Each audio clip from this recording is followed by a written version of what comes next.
Bonjour et bienvenue dans une autre mise à jour, dernier développement sur la ligne de front de la guerre russo-ukrainienne. Dans cette mise à jour, des développements importants ont eu lieu, alors allons-y directement, partant de l'ouest de BMUD et de l'est de Chessar après la prise par les Russes, de l'ensemble des fortifications du flanc sud de Gifar, les Russes se déplacent désormais à travers les parties orientales de Jevar.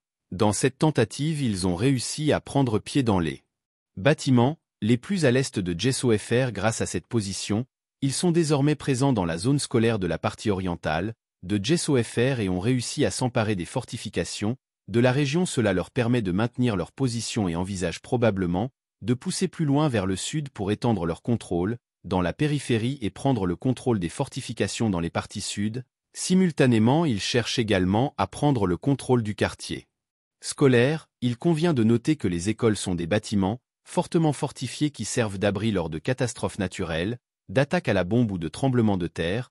Ce ne sont généralement pas des cibles militaires. Cependant, dans cette partie de la ligne de front, les principaux combats se concentrent autour des immeubles de grande hauteur et des complexes d'appartements du sud. Si les Russes parviennent à en prendre le contrôle, ils domineront essentiellement toute la partie orientale de Gifar, et la bataille se déplacera vers les parcelles forestières, des flancs nord et sud pour une percée à travers le canal.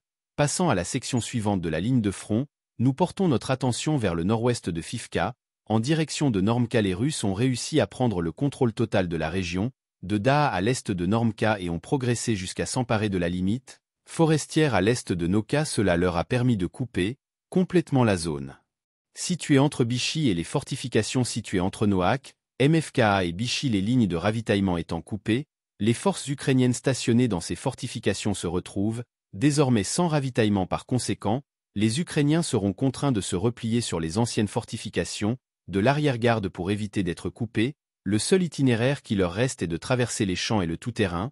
En plus de cela, ils pourraient également tenter de lancer une attaque coordonnée entre Noka et les fortifications au sud pour briser les récentes avancées russes. En outre, il est important de mentionner que l'absence de route dans la région rend le réapprovisionnement de ces fortifications extrêmement difficile. Sans liaison routière, toutes les fortifications sont coupées des approvisionnements essentiels. Cette situation les oblige à parcourir les champs, ce qui rend la tâche encore plus difficile. En revanche, les Russes disposent d'une artillerie abondante qui leur permet de bombarder efficacement les fortifications ukrainiennes.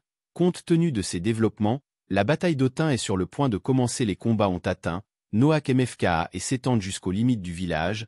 Dans la direction nord, il s'étend vers les fortifications à l'extérieur d'Otina. Les Russes ayant capturé Nova, Bichy et la majorité de Semif, ils se sont effectivement positionnés dans une position où les combats atteignent désormais les hauteurs et les zones fortement fortifiées, représentant la troisième ligne de défense de l'Ukraine. En avançant, nous nous concentrons désormais sur la direction de Kresa. Les Russes ont étendu leur position dans les parties sud de la ville et ont réussi à s'emparer des fortifications de la région. Cette percée leur a permis de percer les défenses ukrainiennes au sud. Il est donc fort probable que les Russes obtiendront le contrôle total des parties sud de Sivka. Cette réalisation leur fournirait une base solide et de multiples lignes de ravitaillement pour réapprovisionner leurs forces dans la ville. Avec ce nouveau développement, les Russes ont désormais jeté leur dévolu sur les fortifications centrales de Kesrivka. S'ils parviennent à s'emparer de cette fortification stratégique du centre de Grerivka, ce ne sera qu'une question de temps avant que la ville ne tombe. La raison en est le bombardement incessant des positions ukrainiennes dans la ville. À l'aide de bombes FAB, tant que les Russes ont un pied, ils peuvent utiliser ces bombes FAB pour avancer, forçant ensuite les Ukrainiens à se retirer sous peine de subir des bombardements dévastateurs. Cette situation ressemble à une répétition de ce qui s'est produit à Dast, où les bombardements intensifs des bombes FAB ont contraint les forces ukrainiennes à se retirer complètement.